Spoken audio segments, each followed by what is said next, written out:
There's a storm coming. It's going to affect every one of us and what we do. Some of you do remember back to 1995. There started to be rumors in the media. A huge storm was forming. Why? Because there was 3 different storms coming together. A front off Africa was forming, very powerful.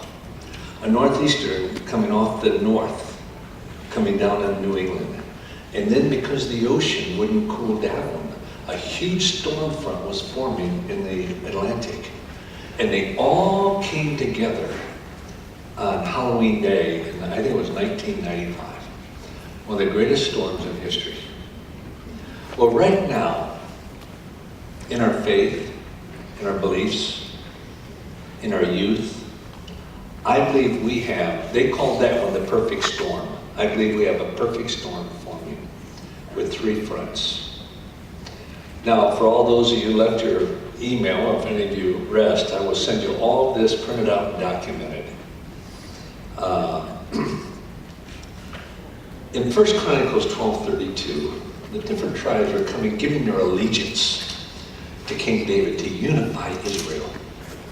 And when the sons of Issachar gave their allegiance to David with their army, the Word of God says that David was fortunate. Why? Because the sons of Issachar understood the times in order to know what to do.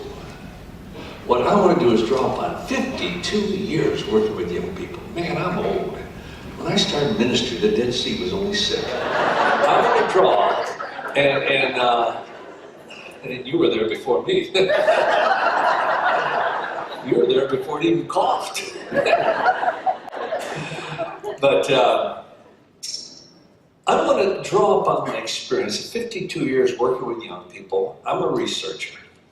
And my insights into culture, I want to draw upon all of that to show you how a perfect storm. The first is, we have a storm that I would call an epistemological shift. Whoa, man, that's one big word. No, it isn't. From epistemological, you get epistle.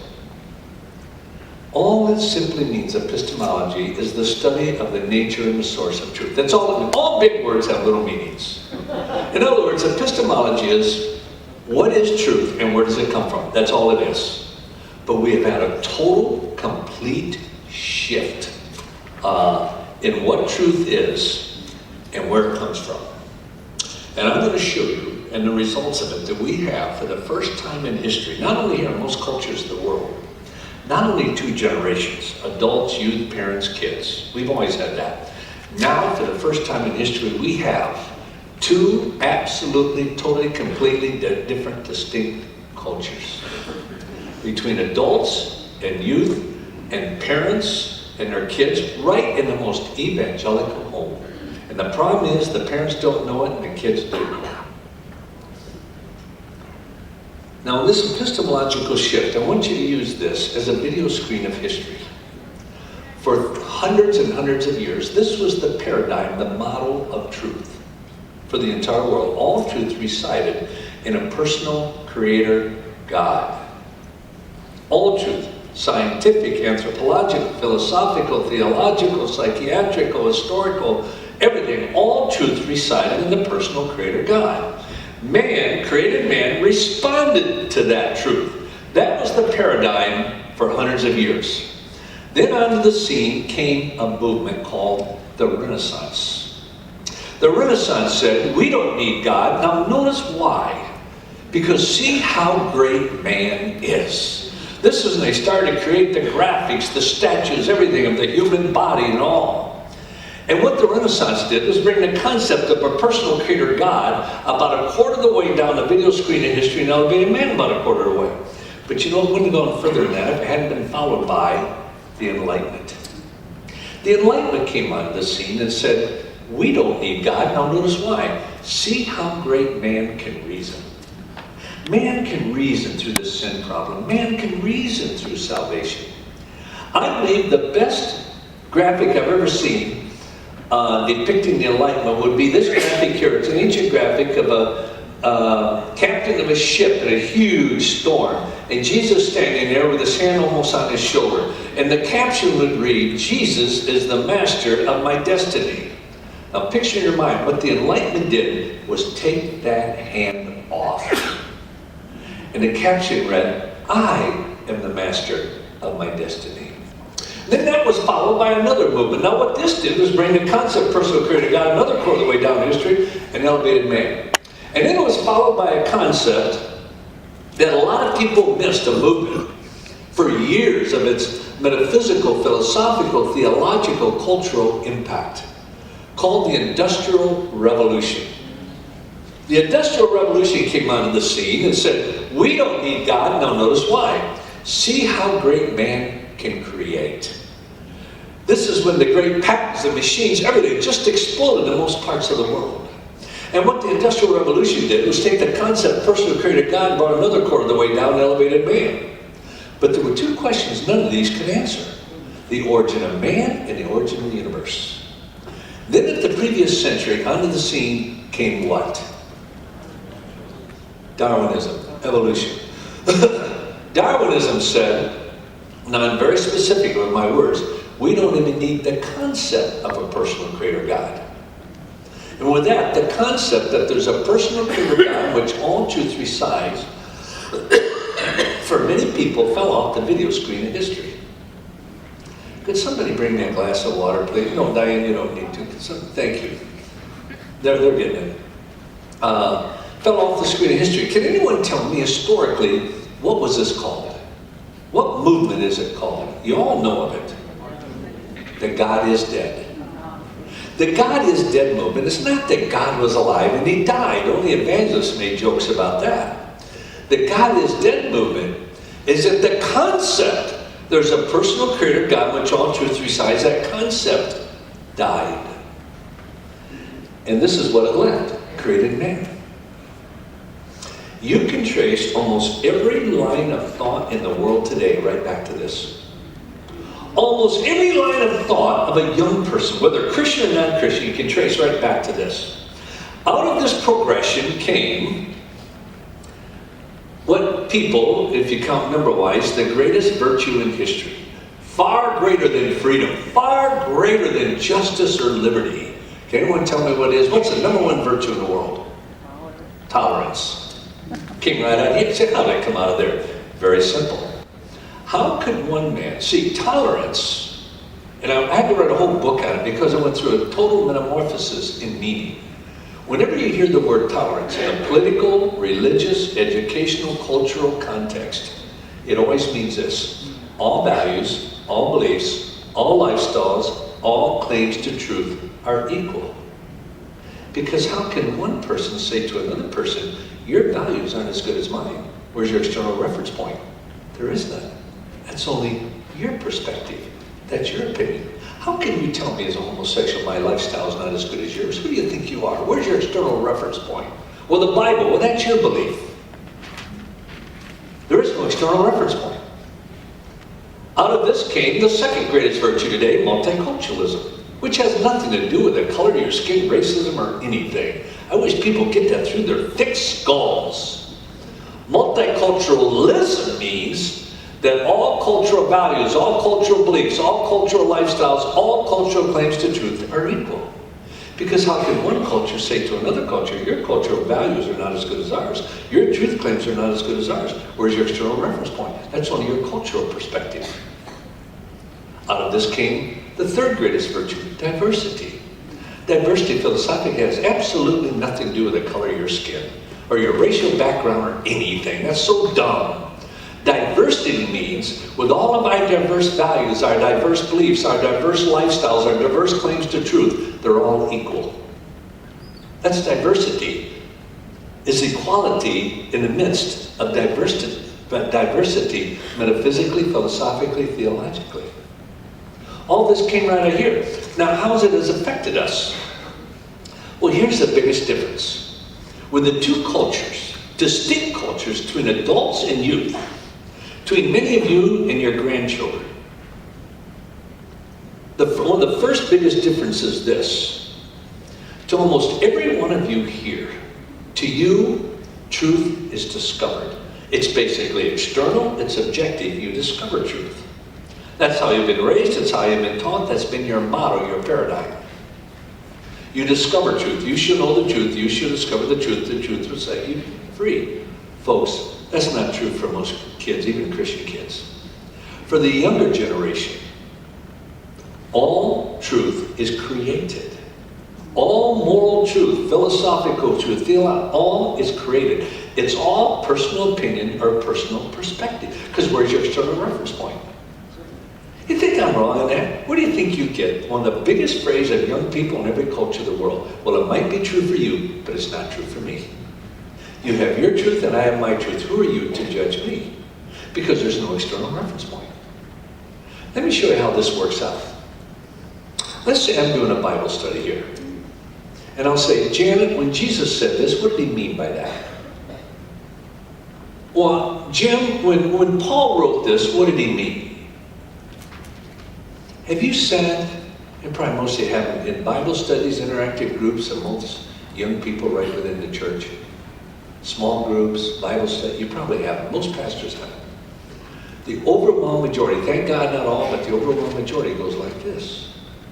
Well, Janice, when Jesus said this, what does that mean to you? What do you mean, what does it mean to you? The issue is, what did it mean to Jesus? How did it apply to you? Not anymore, because there's no external reference point. It doesn't matter what it meant to Jesus to the younger generation. Because whatever you believe is true is just as true whatever Jesus taught. Why? All truth is personal. All truth is created. It's personal perspective. It's personal opinion. Now, if you work with young people, I'm just singing to the choir on this. Another issue of this is in the area of hypocrisy. Let's say a pastor makes a choice to commit sexual immorality. Don't let anyone off the hook. It didn't just happen. That's so stupid. You made choices. Usually a lot of little choices became a big choice. Don't let anyone off the hook. You chose to have sexual immorality. Almost every one of you here would say, the pastor is not living the truth. Why? Because for you, the way you've been trained, taught, everything, conditioned, if it's true, it will work. That's the older generation. If it is true, it will work. So when it's not working, is a problem with truth? No! They're not living it! That's how you think! Young people don't think that way, except in a rare situation. You see, to a young person, it's the exact opposite. If it works, it is true. 78% of all evangelical, fundamental, born-again Christian young people said the only way you can know anything is true, not if it's in the Bible or Jesus taught it, no, if it works. So a young person will look at a hypocrisy of a pastor having moral affair and say, it's not true. What? Whatever the pastor teaches. Why? It doesn't work. See, when you were a kid and there was hypocrisy, it did not reflect upon truth. It reflected upon the person not living the truth. No longer, even with your own children. It reflects upon truth, not true. Why? Because it doesn't work. Whoa! And that is huge, folks. This is why some of the stats that I shared last night of young people came right out of here. This storm is forming over here. A complete realignment of truth. Now, there's another storm forming that I touched on last night, and I want to touch on it again. It's the pervasiveness of the internet. Now, please don't get me wrong. To me, the internet is neither positive or negative. It's how you use it. It's how you use it. It can be used in both. Anything that has a tremendous propensity for the good has a propensity for evil. That's a fact of history. With the internet, with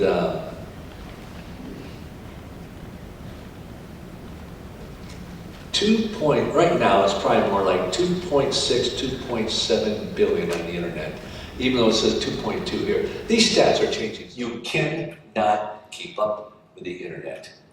That's why they're not doing a lot of research on it now, about the size of it. Why? Because the moment somebody pays $200,000, $300,000, they have you do a study and hand it to them, it's obsolete. for their product, whatever. It's obsolete. You're studying all the money you spend. But looking at emails, 294 billion every day. It's probably about 310 billion right now. Every 24 hours. Every teacher, every parent, every pastor, every youth pastor is in competition with that. I mean, that comes out to an hour, 12 billion, 250 million every hour. That's over 254 million every second of emails.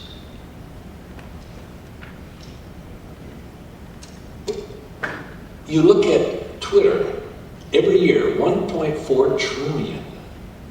Whew. Tweets on Twitter, every second, billion. Tweets on Twitter, 2,028,000 every second.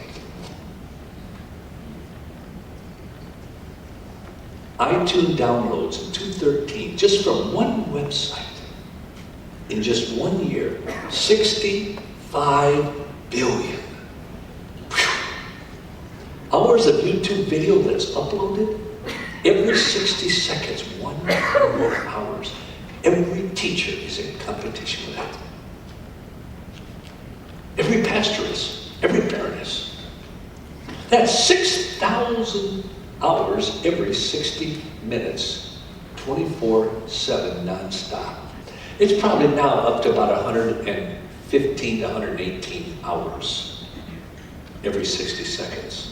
It's changing that fast.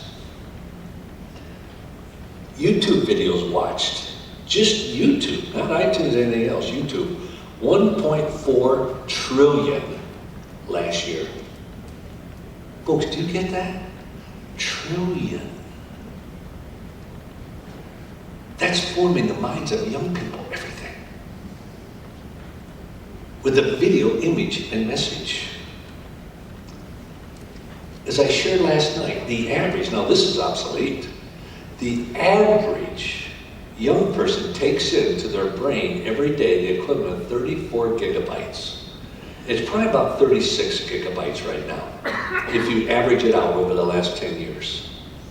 But that's equivalent to the data in 8,160 songs. Every day taken into the brain.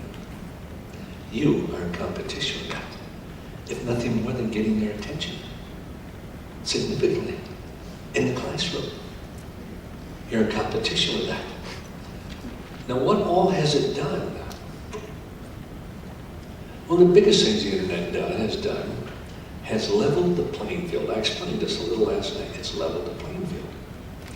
You see, just a few years ago, atheists, agnostics, skeptics, people who hated just about everything most of you believe in and I believe in, had very little access to our children till maybe the third, fourth year of the university.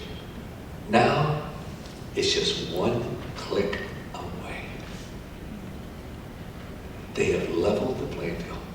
They have the same access to your grandchildren that you have. That was never true before in history. One thing that has done is caused a pervasive skepticism. Pervasive skepticism.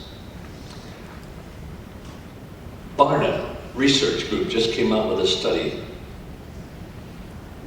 and it said with the American people, they're in overload and it's hard to make good choices.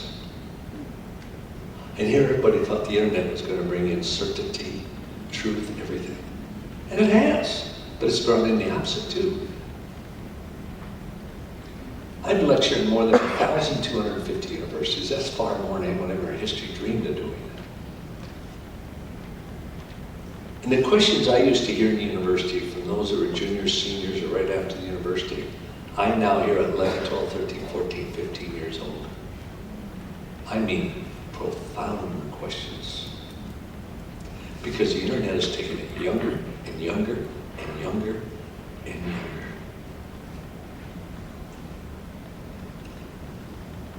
One thing it's doing, this is affecting parents, teachers, pastors, educators, everything. Youth pastors, everything.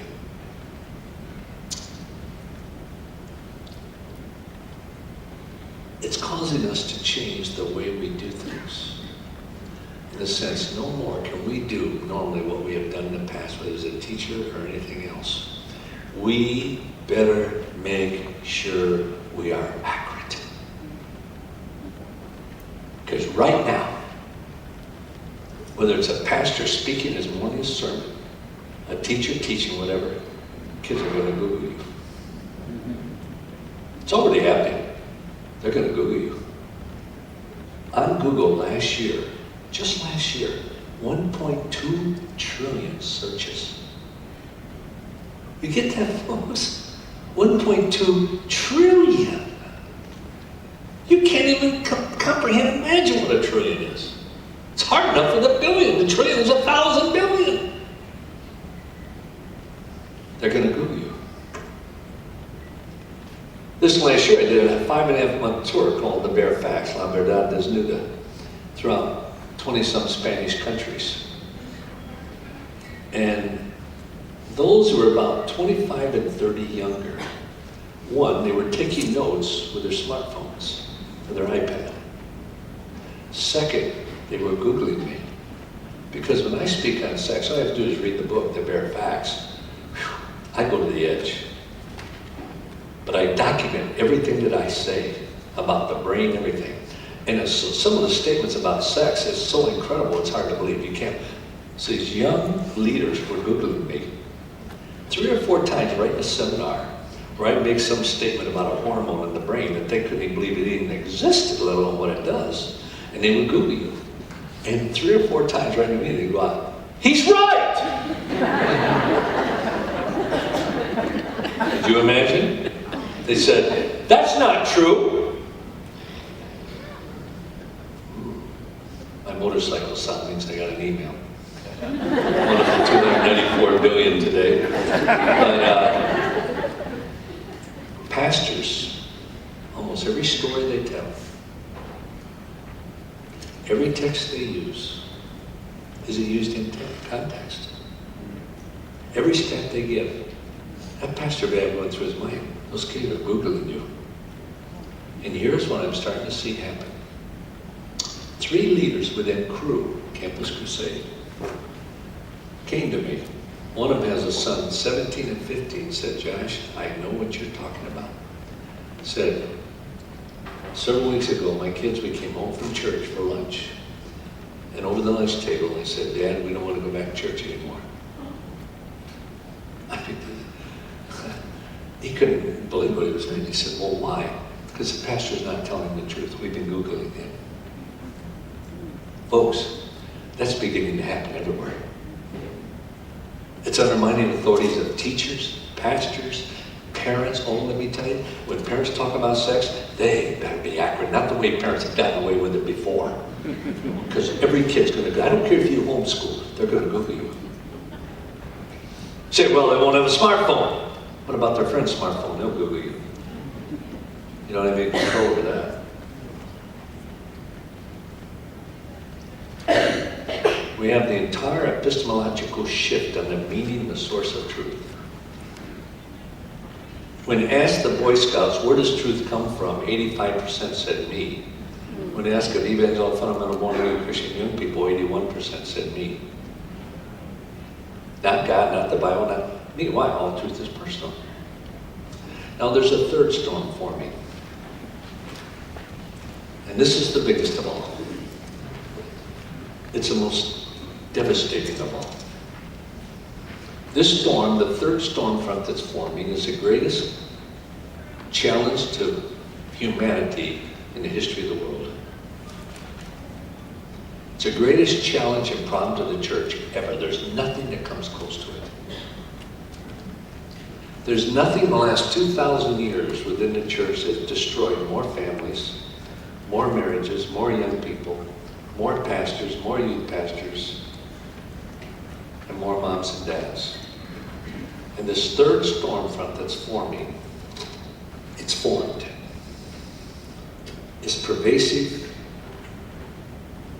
pornography and the internet.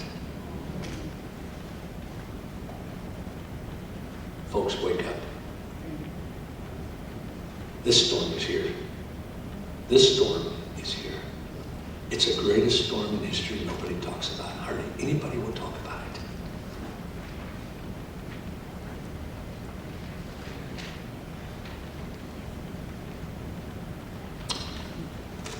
There's over now it's over 5 million pornographic websites. They have to understand everything is just one click away. Pornographic pages.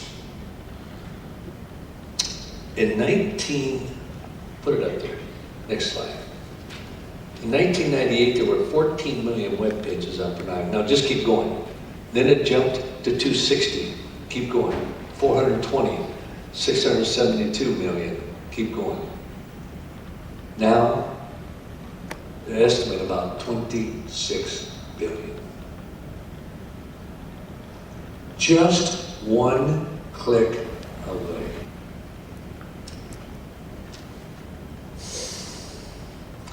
%43% of all websites are pornographic. Do you get me, folks? 60% of all visits to any website is sexual. 60%. Probably much higher among young people. Of all internet searches, now think of this, corporations, people, businesses, church, all the searches, 35% are for pornography. Of all searches. Of all downloads, now think of this, printing off everything, 25% of all downloads in the world are pornographic. But do you even grasp what that means? There's 68 million every 24 hours search engine requests for pornography. Sex is the #1 topic. Viewers of pornography under 25, 68%. Now that stat is way outdated. Of all 8 to 16-year-olds, 90% have viewed pornography. Now here's the sad thing. In 52 years being a researcher, it's the first time, and I've researched probably every problem education or the church has ever faced, because it's my life. This is the first time that there's almost no difference between Christians and non-Christians. It's sad. Between a Christian young person and a non-Christian young person, between a pastor and a secular leader. Almost no difference. Of all 15 to 17-year-olds, 80% have been exposed to hardcore XXX pornography, 80%. Of 12 to 25-year-olds, between 70 and 72%, the latest stat just out. These are Christians, right within the church. The adult industry says between 20 and 30% of all their traffic, children. Children. The goal of child evangelism.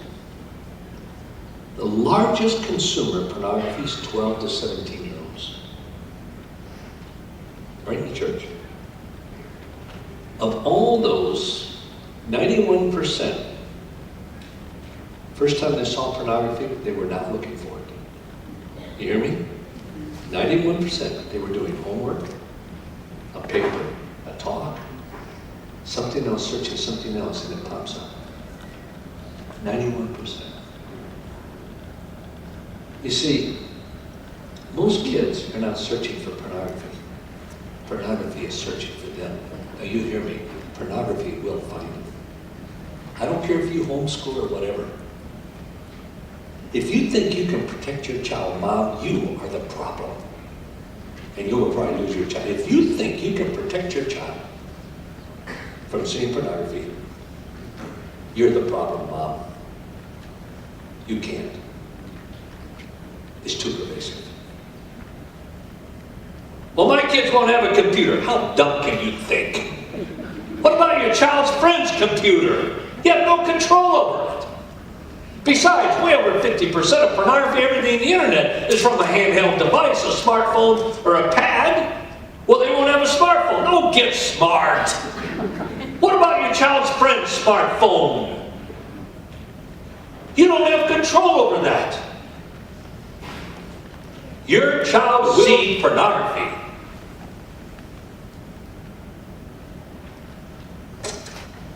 My daughter, Katie, several months ago sent me an email. She has 3 children under 4, 3 personality A boys, taken after their grandpa. I don't know how she does it, but boy, she does it great. She wrote me an email. Oh, she said, Daddy, now I understand what you're saying. I realize now I cannot 100% protect my children.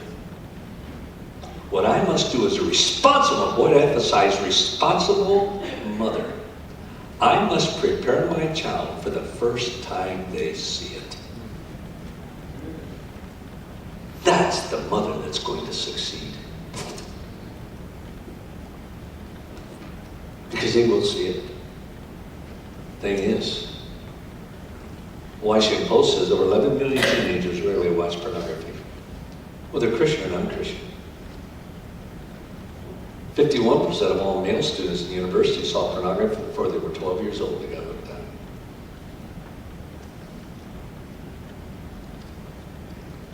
Here's a problem. 3 years ago, the average age being exposed to pornography was 11 years old. 2 years ago, 10 years old. 1 year ago, 9 years old. Now the research is coming up 8 years, 8 years, 8 years. If you were to ask me, from the last 2 years of your life, Josh, you're working with young people, speaking on sexuality, pornography, what would you say is the average age of a child's exposure to pornography? Very easy. 4 to 6 years old. Very easy. Especially in Christian homes or pastors' homes. 4 to 6 years old. Almost always by a family member.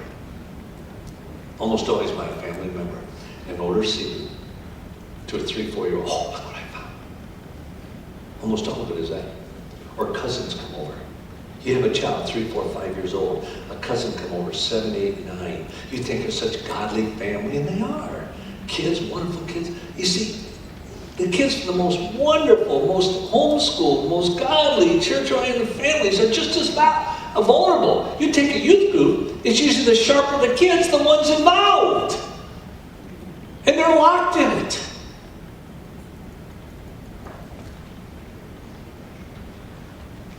But 4 to 6 years old.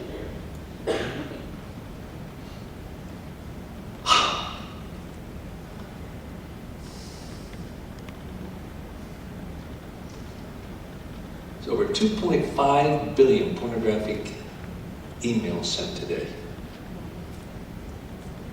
You know what P2P is?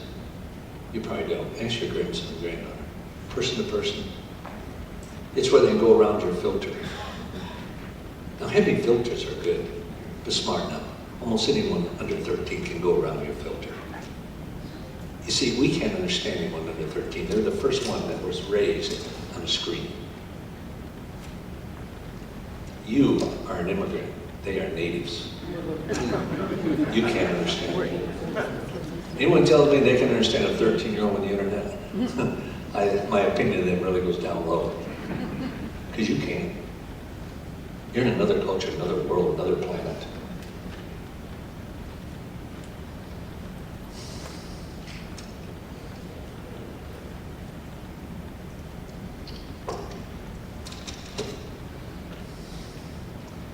If we do not begin to prepare kids for the first time they see pornography, you will probably lose your child. Do you hear me? I don't care how much you pray for them. I don't care how much you teach them the Word of God. You'll probably lose your child. Addiction to pornography, which is 11 hours a week, is far harder to break than alcohol, drugs, heroin, cocaine, everything. You say, what? Oh, yeah. Why? I can only share 1 or 2 reasons because the second one is so gross you would criticize me for it. But one is this. In your brain, and I illustrate this, documented everything in the Bare Facts book on sex, love, and relations. In your brain is a hormone called norepinephrine. It's the memory hormone. It's a hormone that takes your feelings, your emotions, your experience, your visual, everything, and paper clips it to your brain for recall. That's why almost every man here, when you were 5, 6, 7, 8, 9 years old, somebody showed you a picture of a nude woman, you can still recall it. You can still recall it. Why? It's paperclipped to your brain. With a normal adult, when they see pornography, say they're surfing the internet or anything that pops up, when less than 20 seconds norepinephrine, they've now proven, is released in your brain, takes that image and paperclips it to your mind. Do you know what it is for a child? Under 1 second. Oh, that's sad. They say 3/4 of a second. Second, we've got to work with parents. I've got research that shows, reverses 300 years of thinking. The number one impact in a child's life is not mom, it's daddy. Not by much, but all the research is reversing years of thinking. Always, well, the mother's the important one, the mother, no, the daddy. They found only one thing to override pornography, videos, movies, peer pressure, high school and college, only one thing to override it, and I documented it in this book right here, Straight Talk to Your Children About Sex. The only thing to override all that is a loving, close, intimate relationship with daddy, not mommy. If you want to work with young people, you got to work with parents. The church better wake up to that, whether it's education, spiritual development, or what. Third, we've got to not just give what to believe, we've got to give why you should even believe it. Knowing what you believe will not, you won't survive anymore. Why? It's so challenged in culture. See, it used to be, after the printing press and everything else, people went to the church, went to Christian books and everything for authority, not anymore. They go to the internet with hundreds of authorities, thousands of authorities. The pastor, the church, the Christians lost their position because of the internet. And if we don't start raising our children with understanding why they believe, I don't care how much you pray, you'll lose them. And if your children are raising your grandchildren the way you raised your children, kiss your grandkids goodbye, probably. Why?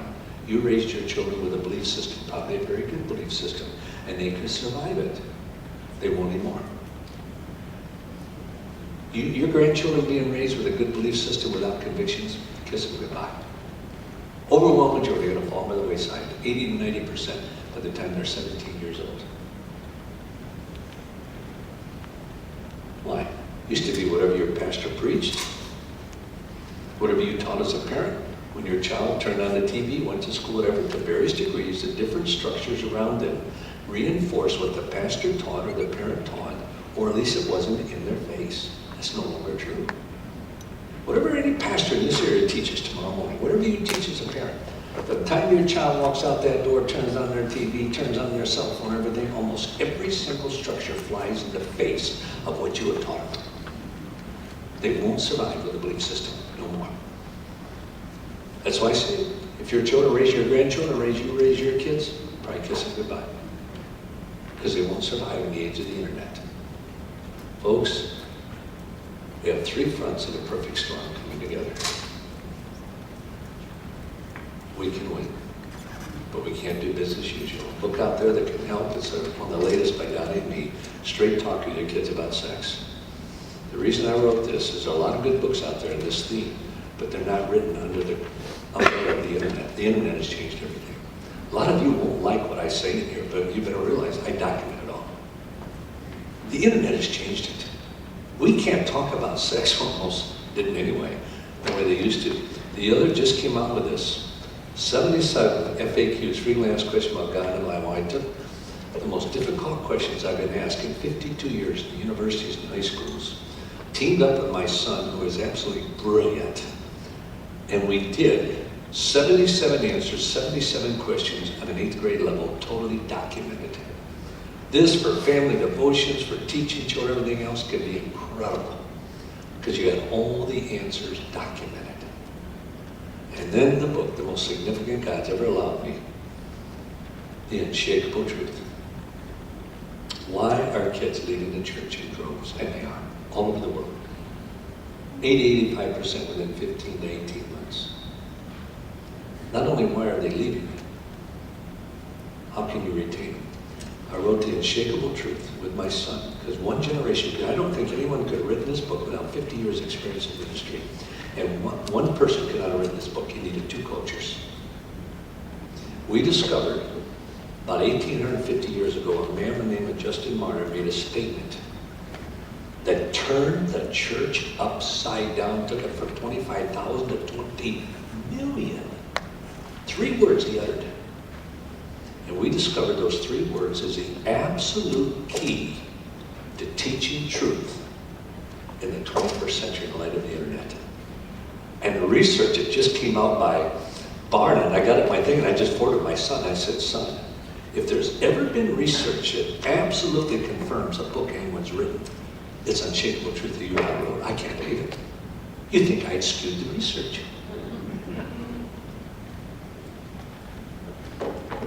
The problem, this deals with worldview too. But here's the problem, I read all these books on worldview, they sound great, but I walk away saying there's something missing. You know why? They had a false premise. Almost every book out there in worldview goes back to the 1st century. That's a false premise. It was a failure. In the first 100 years of the church, there were only 25,000 believers, folks. There were more Jehovah's Witnesses in 1 week. Until Justin Martyr came along and uttered 3 words that became 4 principles that this is based on. Took the church from 25,000 to 20 million. So Sean and I went to the Council of Nicaea and worked backwards. You don't go to the 1st century church. Not if you're going to develop worldview. You go to the Council of Nicaea and work backwards. And we discovered 12 truths, incredible, and 4 principles apply them. Forever a parent imparting truth to their own children, pastor or what. Those books are out there. I'm going to be out there for a while autographing. But I look forward to the next session, because I'm going to give one of the 3 top answers to what I just shared about the perfect storm. And without the answer, I don't care what you do, you will not succeed with the perfect storm. You cannot. So thank you so much. God bless.